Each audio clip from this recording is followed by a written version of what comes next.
আমাদের দৃষ্টির সীমা খুব নগণ্য। রাসূল সাল্লাল্লাহু আলাইহি ওয়াসাল্লাম বলেছেন, যখন ফজরের ওয়াক্ত হয় তখন তোমরা শুনবে মোরগ ডেকে ওঠে না? নবী সাল্লাল্লাহু আলাইহি ওয়াসাল্লাম বলেছেন, মোরগ কেন ডেকে ওঠে তোমরা কি জানো? সাহাবীরা বলছেন, আল্লাহ এবং তার রাসূল ভালো জানেন। নবী সাল্লাল্লাহু আলাইহি ওয়াসাল্লাম বলছেন, এই মোরগ আল্লাহ পাকের রহমতের ফেরেশতাদেরকে দেখতে পারে। বলে সুবহানাল্লাহ। অতএব তোমরা তখন এই দোয়া পাঠ করো, আল্লাহুম্মা ইন্নী আসআলুকা মিন ফাদলিক। কি দোয়া? আল্লাহুম্মা ইন্নী আসআলুকা মিন ফাদলিকা। এই দোয়াটা পড়বেন সকালবেলা। তো যে রহমতের ফেরেশতা একটা মোরগ দেখতে পাচ্ছে, আমি দেখতে পাচ্ছি না, তাহলে আমার দৃষ্টির সীমাবদ্ধতা জানান দিচ্ছে একটা মোরগ। আবার আমাদের সবার দেহে আছে আত্মা বা রূহ। নবীকে প্রশ্ন করা হয়েছিল, ইয়াসআলুনাকা আনির রূহ, তারা তোমাকে রূহ বা আত্মা সম্পর্কে জিজ্ঞেস করে। কুল রূহু মিন আমরি রাব্বি, বলে দাও রূহ বা আত্মা হচ্ছে তোমার রবের আদেশ মাত্র। ওমা উতিতুম মিনাল ইলমি ইল্লা কলিলা, এই রূহ সম্পর্কে তোমাদেরকে বেশি জ্ঞান দেয়া হয় নাই। আমরা ঘুমাই, আমাদের দেহ থেকে আত্মা প্রস্থান করে সাময়িকভাবে, আমরা কিন্তু আত্মাকে দেখতে পারি না। যে মানুষ তার দেহের মধ্যে থাকা আত্মাকেই দেখতে পারে না, তার দৃষ্টিভঙ্গি কত সংকীর্ণ এটা কি বোঝার অপেক্ষা আছে? এই গেল আমাদের দৃষ্টি সীমাবদ্ধতা। তাই ফেরেশতারা এই জায়গায় ঘিরে রেখেছেন, এটা আমরা বিশ্বাস করবো ইনশাআল্লাহ তাআলা। আর আমাদের সবার সাথেই দুজন করে ফেরেশতা আছেন। কয়জন ভাই? আর একটা করে শয়তান আছে। কয়টা শয়তান? কিছু কিছু মানুষের সাথে অবশ্য একাধিক শয়তানও থাকতে পারে, তবে নর্মালি একটা মানুষের সাথে একটা করে শয়তানই থাকে। আর এখনকার বিশ্বে বেশিরভাগ শয়তান থাকে পশ্চিমা সভ্যতায়। কিভাবে বুঝলাম? এগুলো বোঝার জন্য দরকার বাসীরা। কি দরকার? বাসীরা মানে হলো অন্তর্দৃষ্টি। এগুলো বোঝার জন্য দরকার আল্লাহর নূর, আল্লাহর পক্ষ থেকে আলো, যেটা আল্লাহ পাক কলবে নাজিল করেন। আপনি প্রোটেস্ট্যান্ট ভার্সনে পড়াশোনা করে এবং এই বস্তুবাদী শিক্ষায় শিক্ষিত হয়েই যে আল্লাহ পাকের নূর অর্জন করতে পারবেন কোনো গ্যারান্টি নাই। আল্লাহ পাকের নূর অর্জন করতে হলে আগে আল্লাহ পাকের হুকুম আহকাম ঠিক মতো মেনে চলতে হয়, হালাল রিজিক খেতে হয়, হৃদয়টা মানে কলবটাকে পরিচ্ছন্ন করতে হয়, কলবের মধ্যে কোনো রকম হিংসা বিদ্বেষ রিয়া অহংকার থাকা যায় না। এর উপর বেশি বেশি কোরআন তেলাওয়াত করতে হয়, কবর জিয়ারত করতে হয়, মৌতকে স্মরণ করতে হয়, আল্লাহর জিকির বাড়িয়ে দেওয়া লাগে, ফরজ ওয়াজিবের পাবন্দ হতে হয়, সুন্নত মুস্তাহাব ধরে রাখতে হয় এবং আল্লাহর নূরওয়ালা মানুষদের সাথে চলতে হয়। তখন আল্লাহ পাকের পক্ষ থেকে কলবের মধ্যে নূর আসে। যখন আপনার কলবে আল্লাহর পক্ষ থেকে নূর আসবে, আপনিও বুঝতে পারবেন সত্যিই আসলে জগৎটা কেমন আর কি হচ্ছে এই পৃথিবীতে। তাহলে বস্তুবাদী চোখ দিয়ে আপনি যদি দেখেন, তাহলে মনে হবে যে মাশাআল্লাহ আমরা উন্নতি অগ্রগতির স্বর্ণশিখরে যাচ্ছি। কিন্তু আল্লাহর নূর দিয়ে দেখলে আপনি বুঝতে পারবেন যে রিয়েলিটি আর এই ভিজুয়াল ওয়ার্ল্ডের মধ্যে আকাশ পাতাল পার্থক্য আছে। আজকে খুব ভালো লাগছে যে আমি শিক্ষিত সমাজে কথা বলছি, এরকম সমাজই আমি প্রত্যাশা করি। কিন্তু দুর্ভাগ্যজনক, ওয়াজ মাহফিলে সবসময় এমনটা হয় না। ওয়াজ মাহফিলে যেটা হয়, এমন একজন এসেছে যিনি আলেম, আবার এমন একজন এসেছেন যিনি আলিফ বা তাসাও পড়তে পারে না। একজন এসেছে নামাজও পড়ে না কখনো, আর একজন এসেছে মাশাআল্লাহ তাহাজ্জুদ গোজার। কেউ বিশ্ব রাজনীতি, অর্থনীতি, সমাজবিদ্যা সব পড়ে ফেলছে, আর কেউ অজু গোসলের মাসালাও জানে না। তো এরকম জায়গায় কথা বলাটাও খুব ডিফিকাল্ট। আমি কোত্থেকে শুরু করব, কোথায় শেষ করব, এটা ভাবতেই আমার 1 ঘন্টা সময় লাগে। এই কারণে বাথরুমে যে সময়টা দেই, এই সময়টাও কাজে লাগানোর চেষ্টা করি। বাথরুমের সময়টাতে বসে বসে অনেক কিছু ভাবা যায়, তাই না? ওই সময়টাও কাজে লাগাতে হবে। এটা হয়তো হাসছেন, কিন্তু আমি অনেক লেকচার বাথরুমে রেডি করেছি, পড়াশোনা করেছি টেবিলে, এই জিনিসটাকে মাথায় গুছিয়েছি বসে বসে। একসাথে অনেকগুলো কাজ হচ্ছে, আপনাকে প্রোডাক্টিভ হতে হবে। গোসল করতে করতে লেকচার রেডি হচ্ছে, অজু করতে করতে লেকচারের ফেসগুলো রেডি হচ্ছে, রেফারেন্সগুলো রেডি হচ্ছে। তো এটা আল্লাহ শুকরিয়া, আলহামদুলিল্লাহ আজকে আমি একটা শিক্ষিত সমাজের সাথে কথা বলছি। এই কারণে আলোচনার স্কেলটা উঁচু হবে ইনশাআল্লাহ, এবং আলোচনার মূল ভাবটা আপনাদেরকে বুঝে নিতে হবে, কারণ সব কিছু সব জায়গায় বলা যাবে না। তো এখনকার বিশ্বের বেশিরভাগ শয়তান কোন দিকে আছে, এটা বিশ্বাস করেন কি না? আলোচনা শেষে বুঝতে পারবেন ইনশাআল্লাহ। এই বিশ্বটাকে নষ্ট করে ফেলছে কয়েকটা জিনিস। এক নাম্বার বস্তুবাদিতা, মানে মেটেরিয়ালিজম, বস্তুবাদিতা। বস্তুবাদিতা কি জিনিস? মানুষের জীবনের লক্ষ্য এই দুনিয়াকে করে নেওয়া, বাড়ি গাড়ি টাকা পয়সা স্ট্যাটাস। একটা ফ্ল্যাট কিনেছি, আমার লাইফ সাকসেস। ফ্ল্যাট কিনেছি, একটা আরেকটা লাগবে। কবে আমি এই সিটির একটা ফ্ল্যাটের মালিক হব, কবে আমি একটা বিল্ডিংয়ের মালিক হব, কবে আমি একটা ভালো জব পাবো, কবে আমি একটা বড় গাড়ি কিনবো। এক্স করলা কিনেছি, চলছে না, BMW লাগবে। বাজাজ সিটি 100 গাড়ি চালাচ্ছি, চলবে না, আমার কি লাগবে? R15 লাগবে। একটা ব্যবসা খুলেছি, ভালোই চলছে, না হচ্ছে না, আরেকটা লাগবে। একটা প্রজেক্ট চলছে না, আরেকটা লাগবে। এতটুকু ক্ষমতা পেয়েছি, আমি সন্তুষ্ট হচ্ছি না, আরও লাগবে। এই যে চাই চাই আরও চাই, এই যে দুনিয়া দুনিয়া এবং দুনিয়া, এই কনসেপ্টটার নাম হচ্ছে বস্তুবাদিতা। বর্তমান পুরো বিশ্বটা দাঁড়িয়ে আছে এখন এই বস্তুবাদিতার উপরে। এই ছোঁয়াটা আগে পশ্চিমা সভ্যতায় ছিল, আস্তে আস্তে এই ছোঁয়াটা পুরো বিশ্বে লেগে গেছে। এখানে কিন্তু কনস্ট্রাকশন করা বা দুনিয়াবী ক্ষেত্রে উন্নতি করাটা দোষের কিছু নয়, বরং মুসলিমদের হাতেই সমস্ত সভ্যতা গড়ে উঠেছে, এটাই সত্য। কিন্তু যখন এই বস্তুবাদিতা আমাদেরকে পরকাল ভুলিয়ে দিবে, সমস্যা তখনই। আমার কথা কি বুঝতে পারছেন কিনা? বিল্ডিং করতে কোনো সমস্যা নেই, ফ্ল্যাট কিনতেও কোনো সমস্যা নেই, ব্যবসা করতে কোনো সমস্যা নেই, BMW চালান আপনি, কোনো সমস্যা নেই। কিন্তু এগুলো যদি আপনাকে পরকাল ভুলিয়ে দেয়, দুনিয়ার পূজায় ব্যস্ত রাখে, তখন সমস্যা। দুর্ভাগ্যজনক হচ্ছে আমরা এখন এই পূজায় মোটামুটি লিপ্ত হয়ে গেছি, ইচ্ছায় হোক অনিচ্ছায় হোক। ঢাকা শহরে ফ্লাইওভারের উপর দাঁড়াবেন, আপনি দেখবেন মানুষ ছুটছে আর ছুটছে, সকাল থেকে একদম ফজর থেকে শুরু করে রাত 12টা 1টা। এখানে তো রাত হয় না, সব দিন।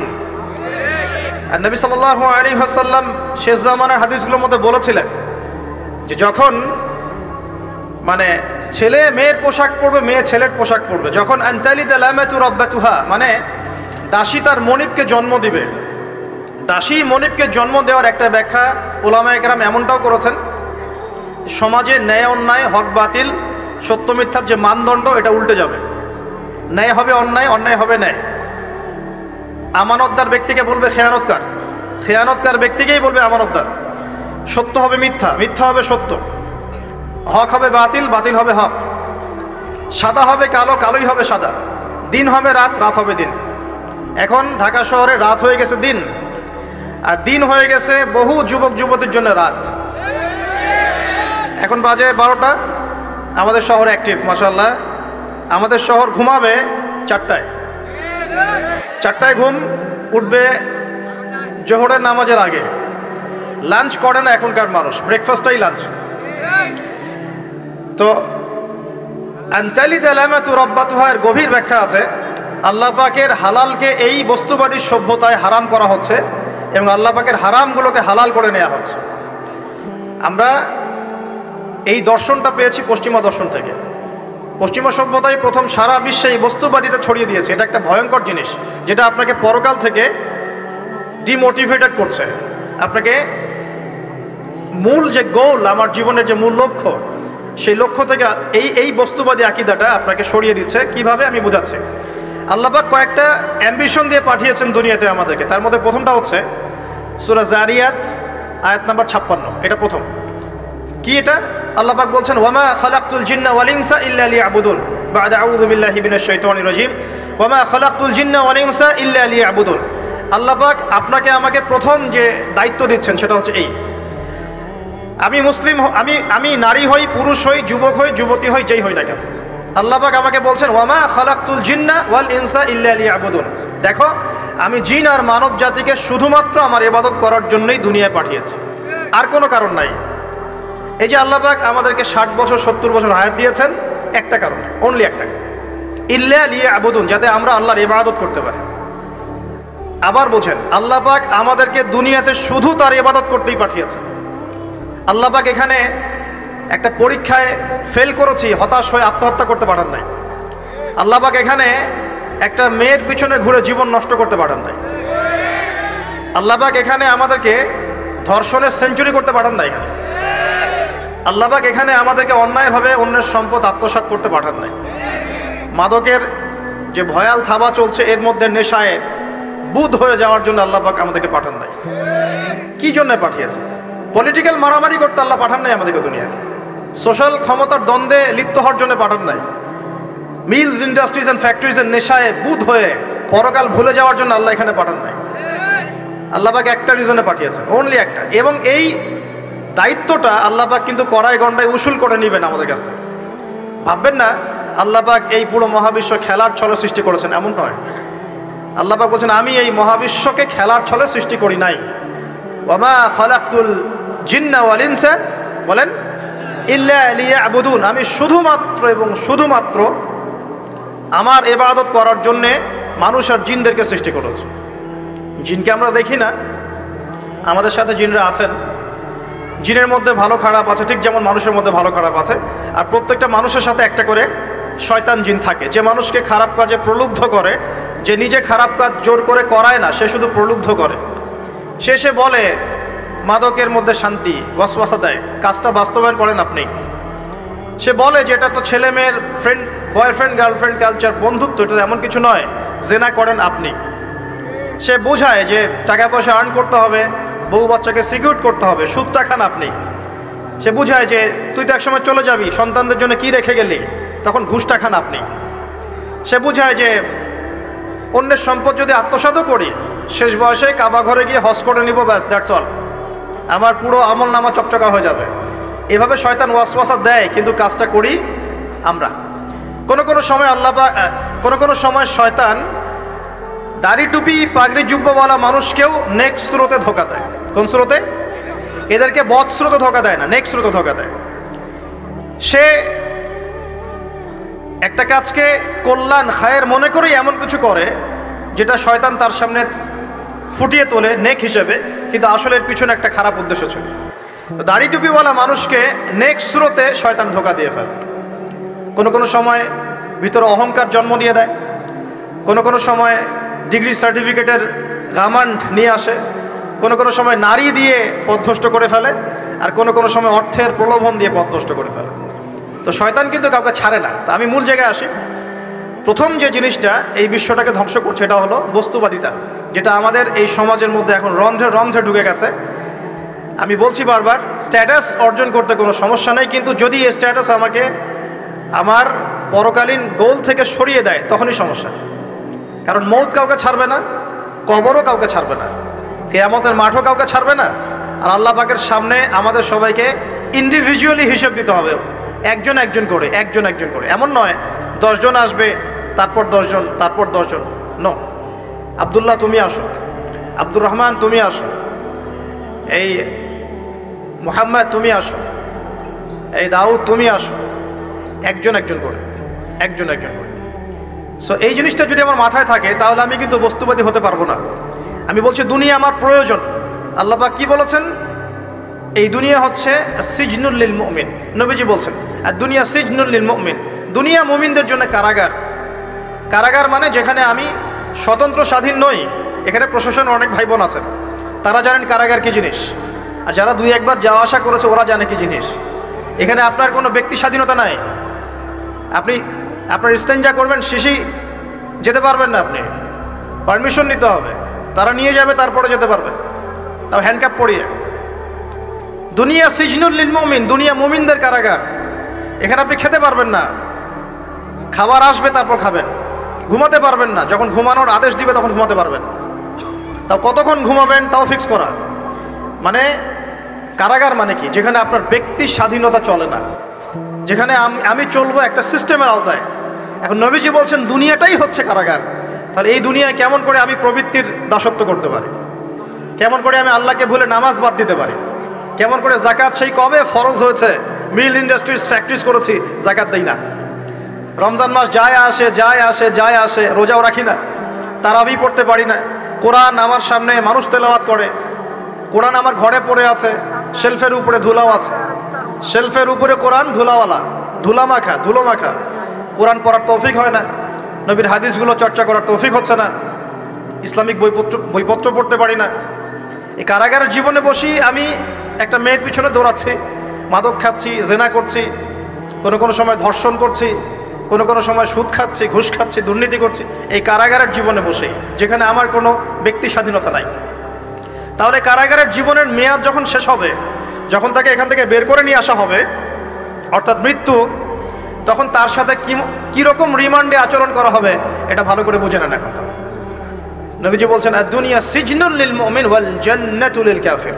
কাফেরদের জন্য, মুশরিকদের জন্য এই দুনিয়াটা হচ্ছে জান্নাত। জান্নাত মানে কি? যা ইচ্ছা তাই করতে পারবেন।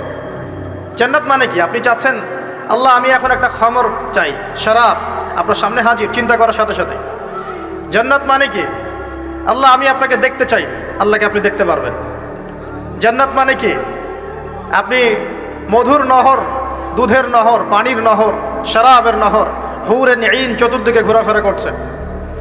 একজন নিম্নমানের জান্নাতি, মানে সবচেয়ে শেষের দিকে যারা জান্নাতে যাবে, তাদের সাথেই দুজন করে হুরুন ঈন, আহাল পরিবার তো আছেই, গিলমান, পানপাত্র নিয়ে চারপাশে ঘোরাফেরা করবে। জান্নাত মানে কি? যেখানে যা ইচ্ছা তাই করা যাবে, বলার কেউ নাই, বাধা দেওয়ার কেউ নাই, সেখানে কোনো মৃত্যু নাই, সেখানে কোনো অহেতুক কথাবার্তাও নাই, কোনো গাল গল্প নাই, কোনো মিথ্যা নাই, কষ্টের ক্লেশ মাত্র নাই, থুতু ফেলতে হবে না। জান্নাত মানে থুতু ফেলতে হবে না। জান্নাত মানে হাঁচি হবে না, নাক ঝাড়তে হবে না। জান্নাত মানে ইস্তেঞ্জা, পেশাব পায়খানা করার টেনশন নাই। মানুষ খাবার খাবে, একটা ঢেকুর তুলবে, বাস খাবার হজম হয়ে গেছে। আর জান্নাতের সবচেয়ে বড় বিষয়টা কি? আল্লাহ পাককে আমরা এই চোখ দিয়ে দেখতে পারবো ইনশাআল্লাহ। আর তার সমকক্ষ একটা বিষয় হচ্ছে, আল্লাহ পাক বলে দিবেন যে আমি তোমাদের সবার উপর সন্তুষ্ট হয়ে গেলাম, যাও কোনোদিন অসন্তুষ্ট হবে। ব্যাস, দ্যাটস অল। এখন আপনি যত কিছুই করেন এই বস্তুবাদী জীবনে, মনে একটা ভয় থেকে যাবে। আপনি বিশ্ব নেতা হয়েছেন, বড় শিল্পপতি হয়েছেন, পলিটিশিয়ান হয়েছেন, ইকোনমিস্ট হয়েছেন, মনে একটা ভয় থেকে যাবে যে মরতে আমাকে হবেই, আল্লাহ আমাকে ধরবেই, হিসেব আমাকে দেওয়া লাগবেই, কবরে আমাকে একাই যাওয়া লাগবেই, আমাকে কিয়ামতের মাঠে দাঁড়াতে হবে আল্লাহর সামনে। মনে একটা ভয় কাজ করে, যদিও বাইরে মানুষ দেখায় যে কোনো ভয় নাই। মানুষ বাইরে অভিনয় করে, মানুষ সমাজের মানুষের সাথে বাইরে একটা অভিনয় করে। কোনো ক্ষেত্রে আমরা নিজেরাই নিজেদের সাথে অভিনয় করি। কথা সাহিত্যিক হুমায়ুন আহমেদের নাম শুনেছেন? ইন্তেকাল করেছেন। একটা সময় ছিল আমরা স্কুলে পড়তাম, কলেজে পড়তাম, মাঝে মাঝে টুকটাক এ ধরনের কিতাব, বইপত্র পড়া হয়েছে। হিমু, মিসির আলী, এইসব পড়া হয়েছে। শরৎচন্দ্র, বঙ্কিমচন্দ্র, রবীন্দ্রনাথ, নজরুলের কবিতাগুলো, ইভেন শেক্সপিয়ার, অ্যাডাম স্মিথ সহ, যিনি অর্থনীতির জনক। যাই হোক, তিনি তার বইয়ের মধ্যে লিখেছিলেন যে এই পুরো দুনিয়াটা হচ্ছে অভিনয়ের মঞ্চ। কথা সাহিত্যিক, তিনি বলছেন তার মতো করে, এই পুরো দুনিয়াটাই অভিনয়ের মঞ্চ, আর আমরা সবাই নিজ নিজ জায়গায় অন্যের সাথে অভিনয় করছি। কোনো ক্ষেত্রে আমরা নিজেদের সাথে অভিনয় করছি। তিনি বলছিলেন আমরা সবাই অভিনেতা, আর সবচেয়ে বড় অভিনেতা হচ্ছে পলিটিশিয়ানরা, কারণ তাদেরকে অনেক বড় মঞ্চে অভিনয় করতে হয়। এটা আমার কথা না, হুমায়ুন আহমেদের কথা, পড়ে দেখেন তো। আল্লাহ পাক পাঠিয়েছেন তার ইবাদত করতে, আর এই বস্তুবাদী জগৎ আমাদেরকে ভুলিয়ে দিল কিভাবে? কয়েকটা প্রলোভন দিল। প্রথম প্রলোভন হচ্ছে টাকা, তারপরে জীবনে কি করব, প্রতিষ্ঠিত হওয়ার চিন্তা, তারপরে চাই আরও চাই, এই একটা আকীদা দর্শন, তারপরে আমার স্ত্রী সন্তান, আহাল পরিবারের কি হবে, আর আরেকটা দর্শন আছে, এটাকে বলে চারবাক দর্শন। এবং দুঃখের সাথে বলতে হয়, আমাদের রবীন্দ্রনাথ ঠাকুর কিন্তু এই দর্শনের মানুষ ছিলেন। চারবাক কীরকম? তার কবিতা পড়লে দেখবেন লেখা আছে, দুহাতে যা পাও হাত পেতে নাও, দুহাতে যা পাও হাত পেতে নাও, বাকির খাতা শূন্য থাক, বাকির খাতা শূন্য থাক। ঠিক চারবাক দর্শন, যেটা ফিলোসফি পড়েছেন, এখানে অনেক টিচারও আছেন আমি জানি, তারা এই কথাগুলো বুঝবেন। চারবাক দর্শন কেমন? ঋণ করে ঘি খাও, ঋণ করে ঘি খাও, যতদিন বাঁচবে সুখে বাঁচবে, এটা হলো চারবাক দর্শন। তো দুহাতে যা পাও হাত পেতে নাও, বাকির খাতা শূন্য থাক, মিল আছে না? ঋণ করে হলো ঘি খান, যেভাবে হোক ঘি খান আপনি, মানে ঋণ করে হলো ঘি খান, যতদিন বাঁচবেন সুখে বাঁচবেন। তাহলে এই দর্শনগুলো বস্তুবাদী না? বুঝতে পারছেন কিনা? মেটেরিয়ালিজম, বস্তুবাদিতা, মানে আপনি চোখের সামনে যা দেখছেন এই দুনিয়া যেভাবে হোক অর্জন করে নেন, বাকির খাতা শূন্য থাক। ইসলামিক কনসেপ্ট এর টোটাল ডিফারেন্ট কনসেপ্ট। ইসলামের ঈমান, আকীদা, ইসলাম, পরকাল, মুহাম্মদ সাল্লাল্লাহু আলাইহি ওয়াসাল্লামের আদর্শ সম্পূর্ণ ডিফারেন্ট। আমরা বলি কি, এই দুনিয়াতে আমরা মুসাফির, দুনিয়াতে আমরা কি মুসাফির, কে কতদিন থাকবো কোনো ঠিক নাই। নবীজি বলছেন, হে আব্দুল্লাহ বিন ওমর, তুমি দুনিয়াতে মুসাফিরের মতো থাকো, সকালবেলা উঠলে সন্ধ্যার অপেক্ষা করো না, সন্ধ্যাবেলা হলে সকালের অপেক্ষা করো। দর্শনের মধ্যে কত পার্থক্য না, আকাশ পাতাল পার্থক্য না। এখন যদি এই বস্তুবাদী দর্শন দিয়ে আপনি চলাফেরা করেন, তাহলে তো আপনার লাইফের অ্যাম্বিশন হবে একটা ফ্ল্যাট, আর ওটা এনি হাও আপনাকে অ্যাচিভ করতে হবে, legal way or illegal way আপনাকে অ্যাচিভ করতেই হবে, যেহেতু আপনার মোটিভটা হচ্ছে মেটেরিয়ালিজম, বস্তুবাদিতা। আর নবী সাল্লাল্লাহু আলাইহি ওয়াসাল্লাম কি বলছেন, সকালে ঘুম থেকে উঠলে সন্ধ্যার অপেক্ষা করো না, সন্ধ্যাবেলায় থাকলে সকালের অপেক্ষা করো না। তুমি দুনিয়াতে মুসাফিরের মতো থাকো, তোমার যতটুকুতে দুনিয়া চলে যায় এতটুকুতে সন্তুষ্ট থাকো। নবীজি আরো বলছেন, তুমি কখনো উপরের দিকে চোখ দিয়ে হেঁটো না, রাস্তায় যখন হাঁটবে উপরের দিকে দেখো না, বরং তুমি দেখো যে তোমার নিচে কারা আছে। আবার বলছি, নবীজি বলছেন, তোমরা হাঁটবে যখন রাস্তায় চলাফেরা করবে, তোমাদের উপরের দিকে দেখবে না যে তোমাদের উপরে কারা আছে, অলওয়েজ দেখবা তোমাদের নিচে কারা আছে, তোমাদের চেয়ে খারাপ কারা আছে। এক ভাইকে আপনি দেখবেন আপনি সুস্থ, তার হাত নাই। আরেক ভাইকে দেখবেন আপনি সুস্থ, তার চোখ নাই। এক ভাইয়ের পা প্যারালাইজড হয়ে গেছে, এক ভাইয়ের বডি প্যারালাইজড, একজন হার্টের রোগী, একজন ডায়াবেটিসের রোগী। আপনি সুস্থ আছেন, অথচ ওই ব্যক্তির অনেক টাকা পয়সা আছে, আপনার নাই।